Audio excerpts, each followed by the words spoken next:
भगवान देवादिदेव महादेव का चरित्र कर रहा है, भगवान शंकर की कथा कर रहा है।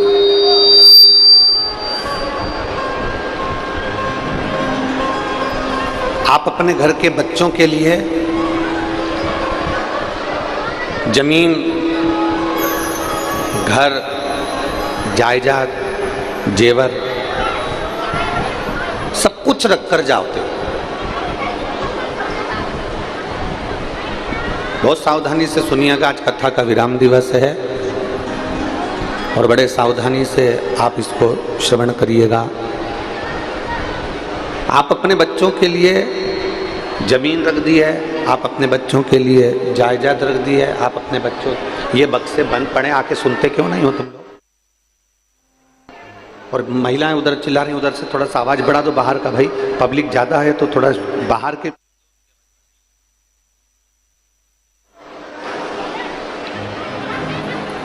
अपने घर के बच्चों के लिए जमीन, अपने घर के बच्चों के लिए जायदाद, अपने घर के बच्चों के लिए जेवर, अपने घर के बच्चों के लिए गाड़ी बंगला, हम सब कुछ रख कर जाते हैं।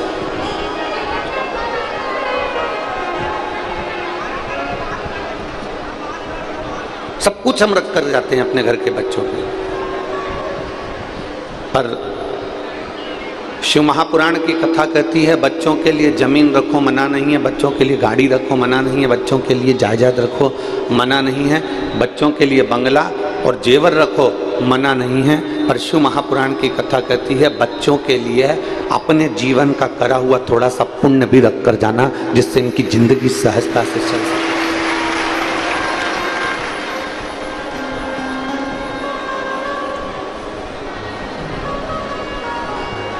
जिससे इनका जीवन सहजता से चल सके। थोड़ा पुण्य इकट्ठा करो, थोड़ा सा पुण्य एकत्रित कर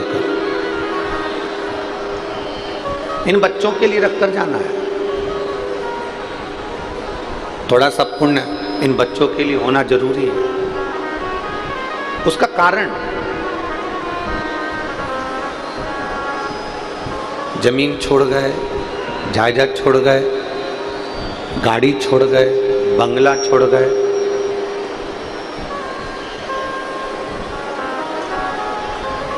आप जमीन, जायदाद, गाड़ी, बंगला सब कुछ छोड़कर चले गए, सब कुछ। और मालूम पड़े कि आपका पुण्य उन बच्चों के पास में है ही नहीं। मान लो पुण्य है ही नहीं,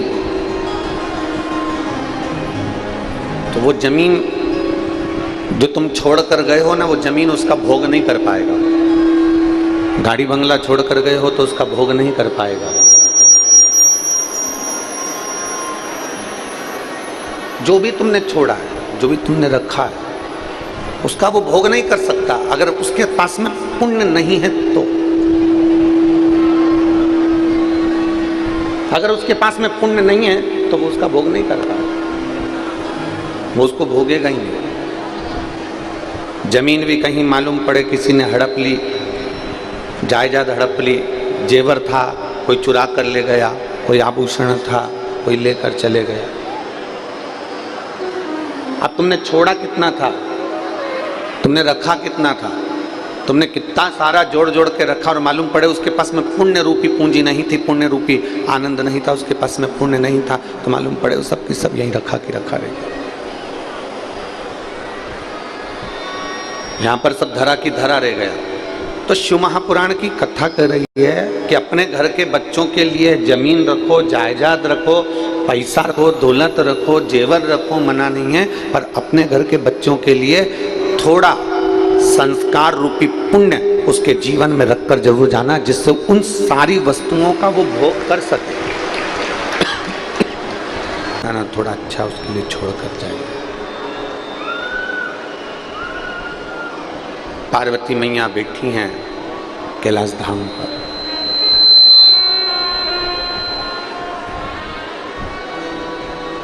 और पार्वती मैया कैलाश धाम पर विराजमान है।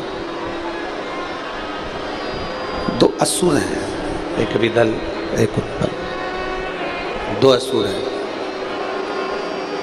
एक का नाम है विदल, दूसरे का नाम है उत्पल।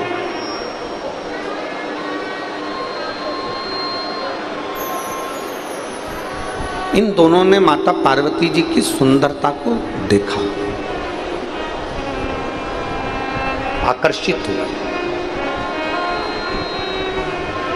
कल कथा में कहा था कि चोर की नजर चैन पर होगी और लुच्चे की नजर आपकी सुंदरता पर होगी।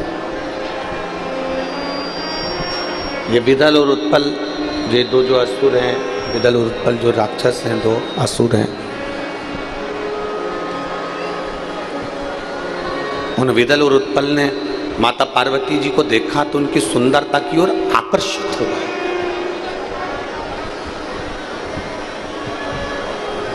और इतने आकर्षित हुए कि वो माता पार्वती जी को पाने के लिए, हाथ पकड़ने के लिए आगे बढ़ने लगे।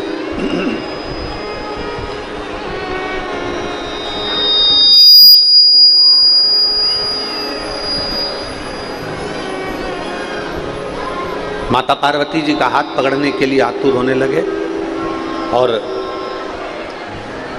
पार्वती जी ने देखा कि ये विदल और उत्पल दो असुर आ रहे हैं। पार्वती जी देख रही हैं कि ये दोनों असुर सामने से आ रहे हैं और मुझे पाना चाहते हैं, मुझे छूना चाहते हैं, मुझे मेरा हाथ पकड़ना चाहते हैं। ये मेरे पास में आ रहे हैं और मेरा हाथ पकड़ना चाहते हैं। शिव जी के स्मरण में माता पार्वती जी बैठ गए, भगवान शंकर की भक्ति में माता पार्वती जी बैठ गई।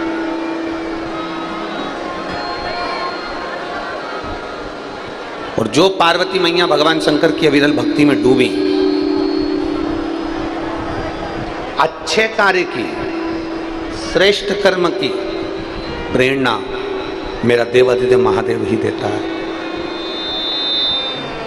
जब इस शरीर के द्वारा, इस आत्मा के द्वारा, इस मन के द्वारा, आप हो, हम हैं, किसी के भी शरीर के द्वारा, आत्मा के द्वारा, मन के द्वारा कोई अच्छा कार्य हो रहा हो ना, बहुत अच्छा कार्य आपके हाथ से हो रहा हो, तो समझ लेना ये प्रेरणा देने वाला कोई दूसरा नहीं, ये देवाधिदेव महादेव ही प्रेरणा दे रहे हैं। जैसे ये पवन जी हैं, विशाल जी हैं, सागर जी हैं, मोनू जी हैं, ये सब जो कथा का आयोजन करा रहे हैं,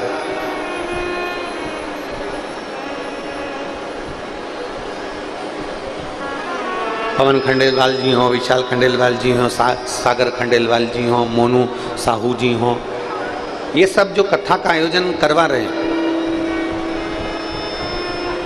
इनको ये मान लेना चाहिए कि अपनी सामर्थ्यता नहीं है, ना हमारी सोच है कि हम ये कार्य कराएं।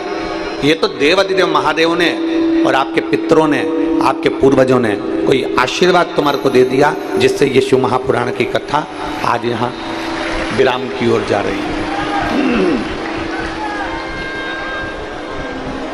ये आशीर्वाद है उनका, कहीं ना कहीं उनकी प्रेरणा है, ये कहीं ना कहीं उनका आशीर्वाद है।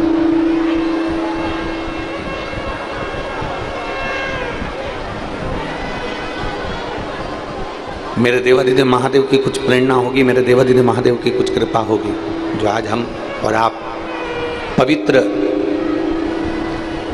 हाटकेश्वर महादेव की इस भूमि पर, अमलेश्वर की इस धरा पर बैठकर शिव महापुराण की कथा सुन रहे हैं।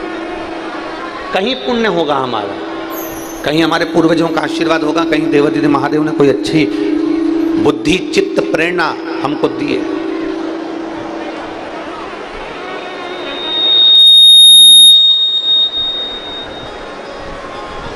ये उसकी कृपा है, उसकी दया है, उसकी उदारता है।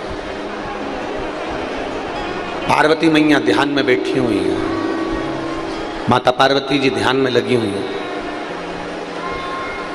और माँ जगत जननी माता पार्वती जी अब ध्यान में लगी हैं। शंकर भगवान ने उनको प्रेरणा दे दी। गणेश जी के हाथ में एक अस्त्र होता है एस की तरह, उसको कुंदुक कहते हैं।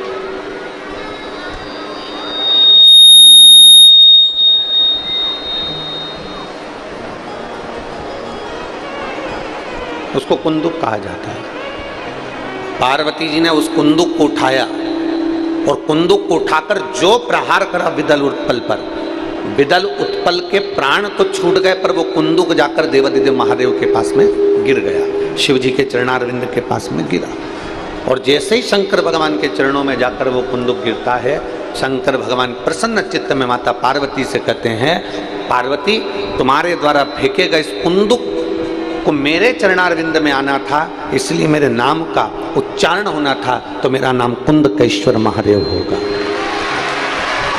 मेरा नाम कुंदकेश्वर महादेव। आवाज बिल्कुल सही नहीं है आज साउंड की। मेरा नाम कुंदकेश्वर महादेव होगा क्योंकि ये कुंदुक मेरे चरणों में आकर गिरा। और सुनो पार्वती, संसार का मनुष्य, संसार में जन्म लेने वाला मानव, संसार का मनुष्य, संसार में जन्म लेने वाला मानव जब विषम, बहुत गहन, बहुत तीव्र बीमारी में जब घिर जाता है, बहुत तीव्र बीमारी में, गहन बीमारी में, बहुत भारी बीमारी में जब वो घिर जाता है, शंकर भगवान कहते हैं पार्वती जी वो मेरे मात्र कुंदकेश्वर नाम का स्मरण कर कर अगर जल का आचमन भी करता है तो वो औषधि का कार्य करता है। मान लो जल का आचमन भी करा ना उसने तो वो औषधि का कार्य कर जाए। एक पत्र है देखिए,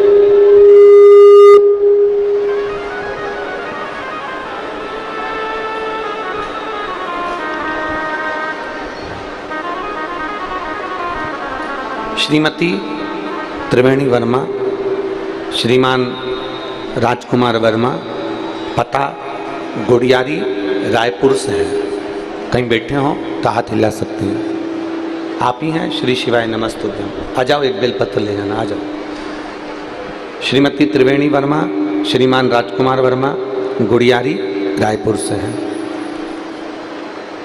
गुरुजी पत्र को आप एलईडी पर पढ़ सकते हैं, आस्था चैनल पर पढ़ सकते हैं। बाबा का क्या बखान करूं गुरुदेव, जितना भी करूं उतना कम है। आज से 7 वर्ष पहले मेरे सीने में एक गठान हो गई थी, छाती पर गठान हुई। मेरे पति ने मुझे डॉक्टर के पास लेकर गए, डॉक्टर ने चेक किया, टेस्ट करवाया। टेस्ट करने के बाद डॉक्टर ने ऑपरेशन के लिए बोला, तो मैं ऑपरेशन करवाए, किंतु ऑपरेशन के बाद गांठ और बढ़ गया। ऑपरेशन कराया पर गांठ और बढ़ गया। मेरे पति ने फिर डॉक्टर के पास लेकर गए, जो छाती पर गांठ हो गई थी, सीने पर जो गांठ हो गई थी, फिर वापिस डॉक्टर को दिखाया। डॉक्टर ने कहा ये फिर गांठ हो गई है, इसका फिर ऑपरेशन करना पड़ेगा, परंतु ये गांठ ठीक नहीं होने वाली। डॉक्टर को हमने कहा कि कोई दवाई दे दीजिए जिससे ठीक हो जाए। दवाई दी पर गांठ ठीक नहीं हुई।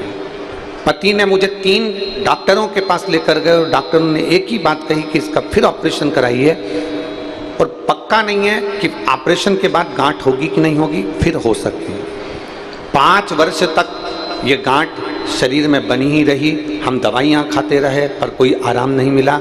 एक बार ऑपरेशन करा लिया, फिर दूसरी बार गांठ हो गई। अब करें तो करें क्या।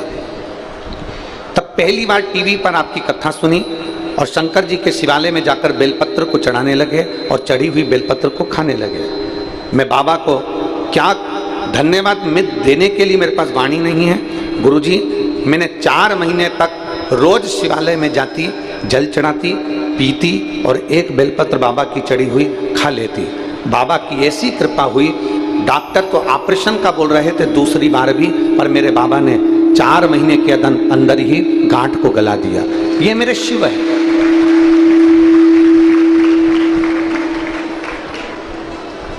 ये मेरे शंकर है, ये मेरे ओघड़ी है, ये मेरे दयालु, मेरे दातार, ये मेरे शंभू हैं। ये ओघड़दानी है।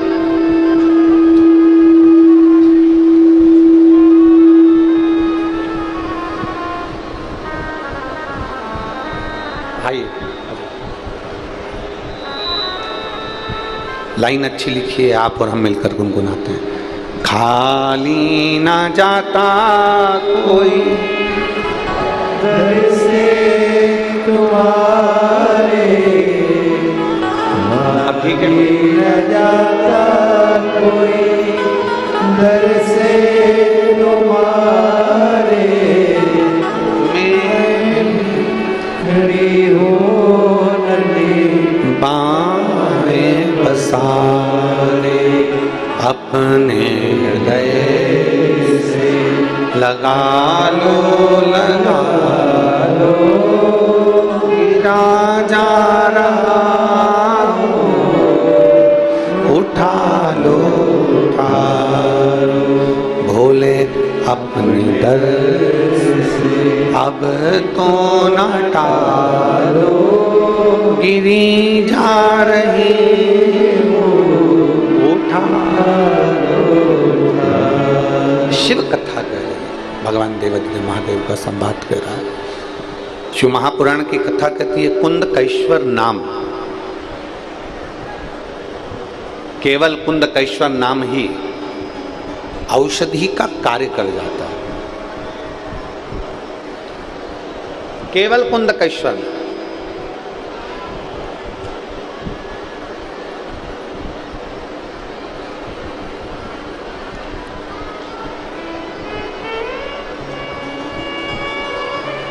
जहां आपको लगे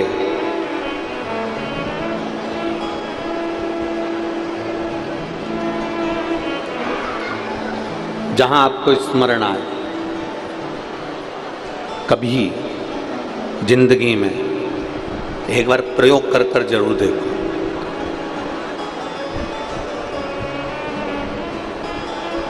कभी जिंदगी में एक बार प्रयोग कर कर जरूर देखो।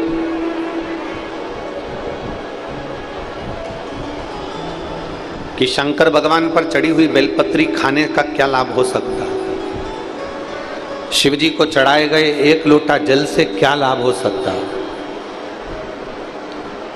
अभी बीच में हमारे शरीर को कष्ट हुआ, चोट लगी, डॉक्टरों के हिसाब से महीने ज़्यादा लगने थे, पर कुंदकेश्वर महादेव का नाम लेकर जल पीना, डॉक्टर जो औषधि दी है उस औषधि को भी कुंदकेश्वर महादेव के नाम से खाना और बेलपत्री का सेवन करना। बाबा की ऐसी कृपा हुई कि कई महीने लगना थे और बाबा की कृपा से 20-22 दिन में बाबा ने खड़ा कर दिया।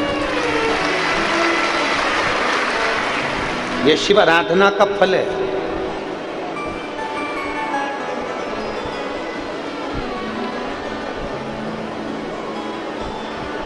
हम कहते हैं अपने ऊपर भी प्रयोग कर कर देखिए, अपने ऊपर भी शिव महापुराण की जो कथा के जो तत्व हैं, भगवान शंकर की कथा के जो उपाय हैं, भले दुनिया के लोग उसको टोटका कह दें चाहे टोना कह दें, दुनिया के लोग कुछ भी कहें, पर शिव महापुराण का एक एक उपाय आपकी जिंदगी को सार्थकता देता है।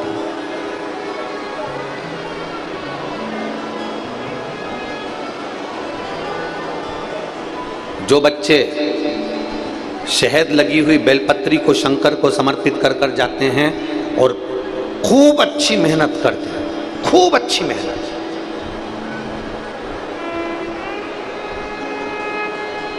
खूब अच्छी पढ़ाई करें, खूब मेहनत करें और आखिरी में चाहे इंटरव्यू के लिए जा रहे हो चाहे परीक्षा के लिए जा रहे हो, एक बेलपत्री की बीच वाली पत्ती पर शहद लगाकर शिव को समर्पित कर कर जाते हैं। एक बार अगर बाबा ना करा हो, 2 बार ना करा हो, तो निश्चित है तो भी मेरा बाबा एक ना एक दिन तुम्हें मंजिल तक पहुंचा ही देता है। बाबा एक ना एक दिन मंजिल तक पहुंचा जरूर देता है।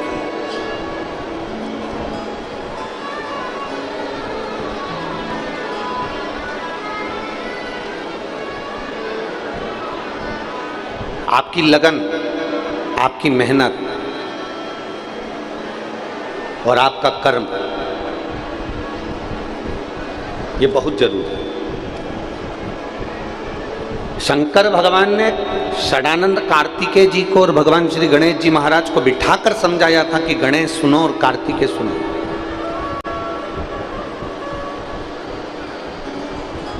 दो चीजें अपनी जिंदगी में धारण कर लेना, षडानंद कार्तिकेय और गणेश, दो बातें अपनी जिंदगी में उतार लो। एक, मेहनत मत छोड़ो, कर्म मत छोड़ो, और दूसरा, बुरी संगत में मत बैठो, संगत अच्छी बैठो। और जो शंकर भगवान के शब्द थे वो शब्द आपकी जिंदगी में उतारिएगा। एक, पानी की बूंद, गरम तवा है, तवा बहुत गरम है जिस पे तुम रोटी सेकते हो, कढ़ाई गरम है, तवा गरम है, बर्तन गरम है। एक पानी की बूंद उस तवे पर डाल दीजिए, एक पानी की बूंद कढ़ाई में डाल दीजिए। गरम कढ़ाई में, गरम तवे पर जब पानी की बूंद गिरती है तो वो पानी की बूंद समाप्त हो जाती है। बोलो सही है कि गलत है? मेरी जीजियों ने तो कई बार तवे पर, कढ़ाई पर पानी डालकर देखा होगा तो वो पानी समाप्त हो जाता है। गरम तवे पर, गरम कढ़ाई पर एक पानी की बूंद डालोगे तो पानी समाप्त हो जाएगा। वही पानी की बूंद कमल के पुष्प के ऊपर पड़ जाती है, सूर्य की रोशनी में चमकती है तो वो एक हीरे जैसी चमक पा जाती है। वो पानी की बूंद गरम तवे पर पड़ी, समाप्त हो गई। पानी की बूंद कमल के पुष्प पर पड़ी, फूल पर पड़ी, वो चमक गई। और वही पानी की बूंद सीप में पड़ी तो मोती बन गई। वही पानी की बूंद सीप के अंदर गई, मोती बन गई। शिव महापुराण की कथा कहती है ये आपके ऊपर निर्भर करता है कि आप किस संगत में बैठ रहे हो। गरम तवे पर बैठोगे अर्थात किसी गलत व्यक्ति की संग में बैठोगे, किसी गलत व्यक्ति की संगति में बैठोगे तो ये निश्चित है कि वो गलत संगति वाला तुमको बिगाड़ कर रख देगा और तुम्हारी जिंदगी नाश कर देगा। पानी की बूंद गरम तवे पर पड़ी तो पानी की बूंद समाप्त हो गई। पानी की बूंद कमल के पुष्प पर पड़ी तो चमक गई। अर्थात किसी अच्छे व्यक्ति का संग पाओगे तो तुम भी एक ना एक दिन चमक जरूर जाओगे। और तुम उस पानी की बूंद से समझ लें कि सीप के अंदर चली जाती है तो वो पानी की बूंद भी एक दिन मोती बन जाती है। अर्थात आपकी संगत, आपका व्यवहार, आपकी अनुकूलता, आप कहाँ बैठ रहे हैं, किस जगह पर बैठ रहे हैं, किसके साथ बैठ रहे हैं, ये देखा जाता है। किसके साथ बैठ रहे हैं?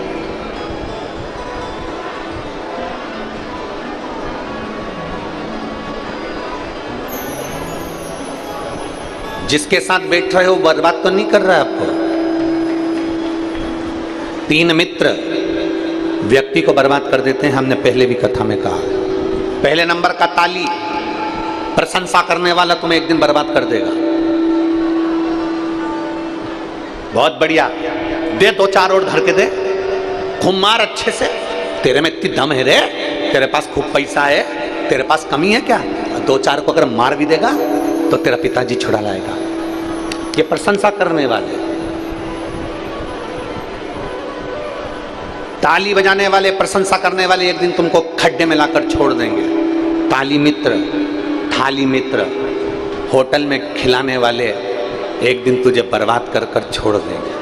और तीसरे नंबर पर है प्याली मित्र, एक साथ पीना, जो तुम्हें पीने की भी आदत ना हो और पीने की आदत डाल दें, वो तुमको बर्बाद के सिरे पर लाकर छोड़ देंगे। ये निश्चितता है। आप किसकी जिंदगी जी रहे हो?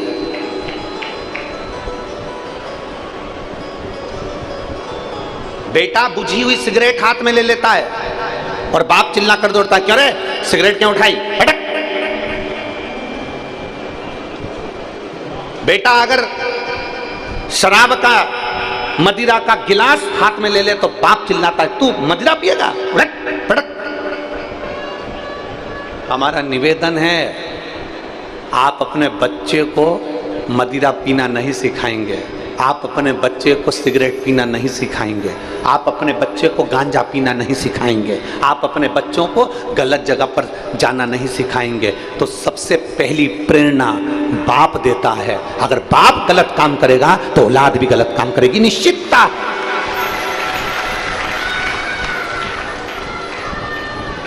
अभी कथा में कहा, अपने घर के बच्चों को तुम जमीन देकर जाओगे, अपने घर के बच्चों को तुम मकान देकर जाओगे, अपने घर के बच्चों को तुम गाड़ी देकर जाओगे, अपने घर के बच्चों को तुम जेवर देकर जाओगे, सब कुछ देकर जाना। अगर आप अपने बच्चों को संस्कार देकर नहीं गए तो ये बच्चे जितनी जमी जमाई जमीन जायदाद गाड़ी बंगला है ना, एक दिन नशे की हालत में कहां सिग्नेचर कर कर आ जाएगा, किसको देकर आ जाएगा मालूम नहीं पड़ेगा, कहां बर्बाद कर कर आएगा मालूम नहीं पड़ेगा।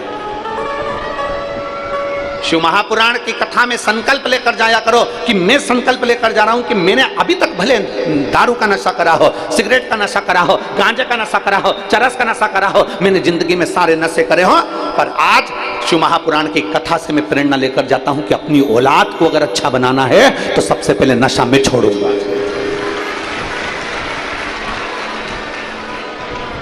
अपनी औलाद को अगर अच्छा बनाना है तो सबसे पहले नशा में छोड़ूंगा। ये प्रेरणा लेकर जाओ। थोड़ा समय लगेगा, थोड़ा आदत में लाने के लिए समय लगता है। जैसे कल पुलिस कर्मियों ने, ट्रैफिक पुलिस वालों ने लिखा है 21 दिन का चैलेंज, अर्थात तुम 21 दिन हेलमेट लगाओगे तो तुम्हारी आदत में आ जाएगा, 21 दिन तुम ये सीट बेल्ट बांधोगे तुम्हारी आदत में आ जाएगा, 21 दिन तुम ट्रैफिक नियम का पालन करोगे तुम्हारी आदत में आ जाएगा। अर्थात हम भी आपको कहते हैं 21 दिन तक मदिरा छोड़ कर देख, 21 दिन तक दारू छोड़ कर देख, तेरी आदत में आ जाएगा और तू भी सुधरेगा, तेरा परिवार भी सुधरेगा।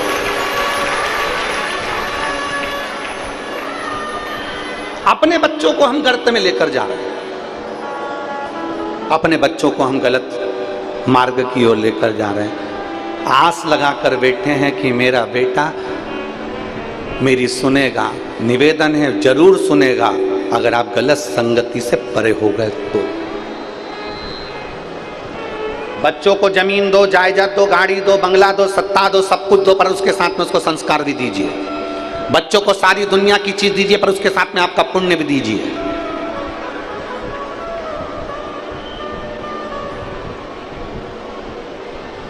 पुण्य भी दो उसको।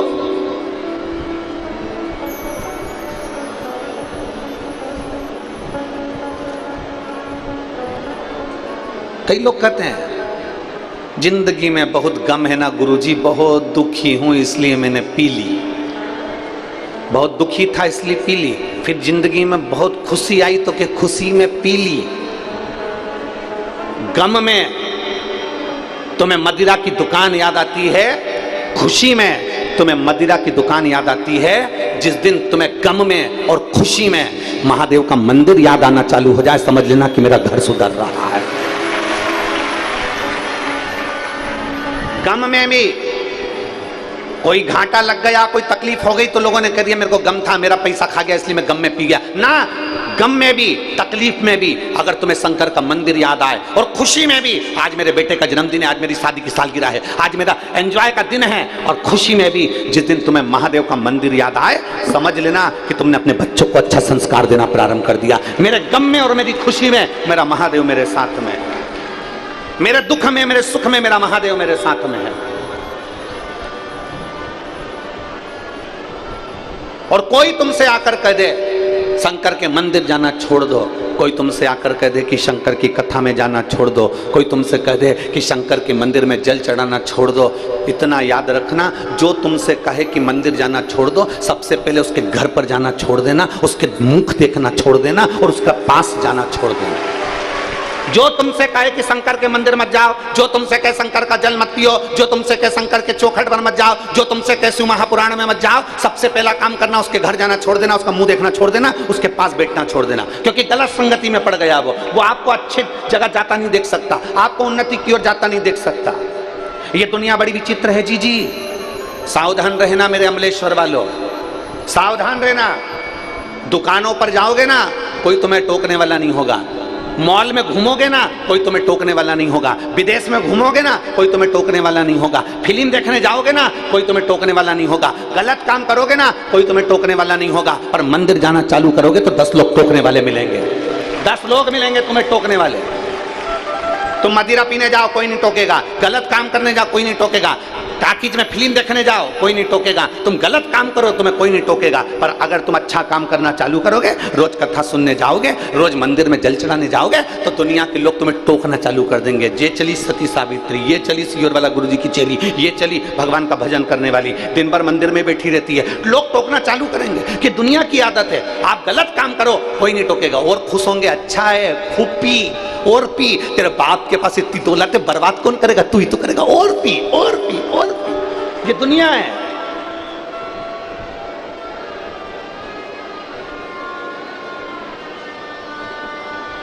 कोई नहीं टोकेगा। फिल्म देखने जाओ, बोला ईमानदारी से बोला, आप लोग कभी टाकीज में गए हो फिल्म देखने के लिए, किसी ने टोका तुमको कि फिल्म मत देखा करो, फिल्म मत जाया करो? आप लोग रायपुर में बड़े बड़े मॉल में घूमने के लिए जाते हो, उस मॉल में किसी ने टोका? या मॉल में काय को आते हो? मॉल में मत जाया करो, दुकान पर मत आया करो। कोई ने टोका? टोकेंगे तो केवल एक बात के लिए टोकेंगे। क्या करोगे कथा में जाके? गर्मी बहुत तेज पड़ रही है, धूप बहुत तेज पड़ रही है, बहुत ऐसा हो रहा है। क्या करोगे कथा में जाकर? क्या करोगे मंदिर जाकर? मंदिर जाने की कोई अपनी उम्र है? जब बुढ़े हो जाएंगे जब मंदिर जाएंगे। बुढ़े हो जाओगे तो हाथ कांपेंगे, नेत्रों से दिखाई नहीं देगा, पूरा की पूरा सोफा सेट निकल जाएगा, पूरा की पूरा सोफा सेट बाहर।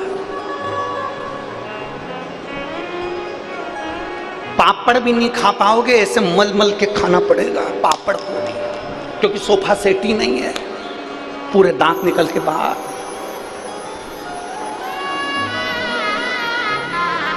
और दाल और बाटी तो भूल ही जाओ, फिर सोफा सेट ही नहीं। क्या करोगे?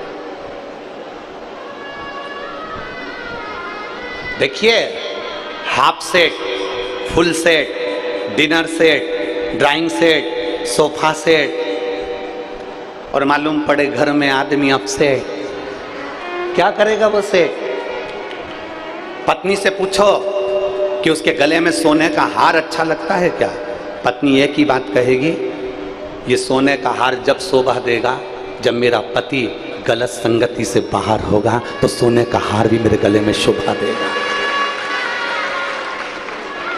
क्या मेरे हाथ में ये सोने की चूड़ियां शोभा देगी? हीरे रतन माणिक मोती की चूड़ियां शोभा देगी? नहीं, शोभा जब देगी जब मेरे पति पर कोई उंगली ना उठाए, कोई मेरे पति को नशेला, गंजेड़ी, भंगेड़ी आप शब्द ना कहे। मेरा पति जब श्रेष्ठ हो जाए तो मेरे हाथ में हीरे की चूड़ियां भी शोभा देती हैं, मेरे गले का हार भी शोभा देता है। पत्नी से पूछो। इसलिए निवेदन है मेरा आप सबसे मत बुरे कर्म कर बंदे, वरना पछताए। भगवान की आंखों से तू बच नहीं पाएगा, तू बच नहीं पाएगा। अरे ओ अज्ञानी मत करना, अरे ओ अज्ञानी मत करना। तेरे कर्म का फल भी तू ही पाएगा, जैसा किया तूने तेरे आगे आएगा। मत बुरे कर्म कर बंदे, वरना पछताएगा। भगवान की आंखों से तू बच नहीं पाएगा, तू बच नहीं पाएगा। अरे ओ अज्ञानी मत करना दानी। एक पानी की बूंद तवे पर पड़ी जल गई, पानी की बूंद कमल पर पड़ी चमक गई, पानी की बूंद अगर सीप में पड़ी तो मोती बन गई। आप पर निर्भर करता है कि आप किसके साथ रहना पसंद करेंगे, किसकी संगति में आना पसंद करेंगे, किसके करीब रहना पसंद करेंगे। जो आपको सतमार्ग बताएगा ना, वो दोस्त भी अच्छा नहीं लगेगा आपको। अगर कोई दोस्त नहीं पीता ना और वो सही में बोलेगा आपको कि क्यों पीता है रे, देख भाभी की ओर देख, बच्चों की ओर देख, क्यों गलत काम करता है रे, तो वो दोस्त गलत लगेगा आपको, वो मित्र बेकार लगेगा आपको। सियोर वाला महाराज अगर समझाने का काम करेगा तो सियोर वाला महाराज बुरा लगेगा आपको। अरे महाराज कहाँ की कथा लेके बैठे हो? शंकर जी का कथा बताओ, क्यों फालतू की बात लेकर बैठे हो? शिव महापुराण की कथा कहती है, शंकर जी का चरित्र कहता है। दुनिया के लोग भजन में गाना गा गा के कहते हैं कि वो पार्वती जी भांग घोटे और पीवे भोला। कई लोग कहते हैं पार्वती जी भांग घोटती हैं, शंकर जी भांग पीते हैं। पर शिव महापुराण में कहीं नहीं लिखा कि पार्वती जी ने भांग घोटी है और शंकर जी ने पी है, कहीं नहीं। भारत की नारी,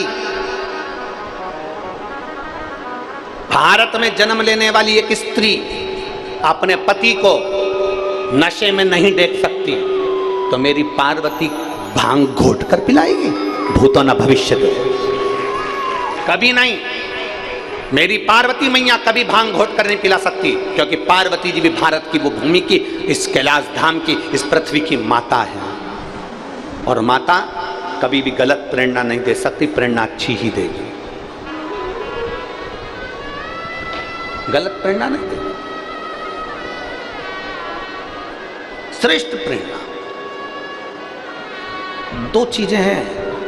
शंकर भगवान ने पार्वती जी से कहा, पार्वती एक अपनी ध्यान रखो, कार्तिकेय गणेश, ये दो चीजों का ध्यान रखना है। एक, गलत संगत में मत बैठो, बिल्कुल मत, गलत संगत में नहीं, अच्छी संगत करो।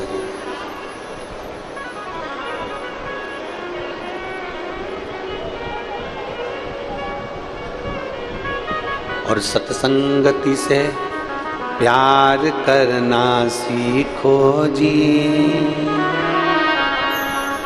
इस देह का उद्धार करना सीखो जी। ये मानव का शरीर मिला है ना, इसका उद्धार कैसे होगा? कैसे?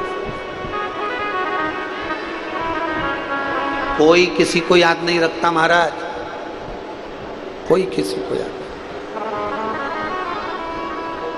अच्छे अच्छे करोड़पति मर जाते हैं, उनकी मूर्ति चौराहे पर नहीं लगती है।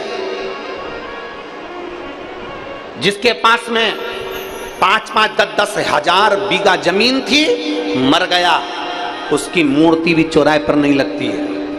कहीं का करोड़पति मरता है, उसकी मूर्ति चौराहे पर नहीं लगती है। कहीं का धनपति मरता है, उसकी मूर्ति चौराहे पर नहीं लगती है। चौराहे पर वो मूर्ति लगती है जिसने जनमानस के लिए कुछ अच्छा करा हो और करता करता चले गया हो, उसकी मूर्ति चौराहे पर लगती है। कितने करोड़पति मर गए, कितने अरबपति मर गए, कितने धनपति मर गए, जिनके खुद के बैंक चलते थे वो मर गए, उनकी मूर्ति कभी चौराहे पर लगी हुई नहीं देखोगे। करोड़पति की मूर्ति किसी चौराहे पर लगी हुई नहीं देखोगे। अच्छा कर कर जाइए जिंदगी में, और अच्छा कर कर जाओगे तो जीवन भर याद रखोगे, जीवन भर। अमलेश्वर के लोग, अमलेश्वर के भक्त और अमलेश्वर के आसपास के 40-50 गांव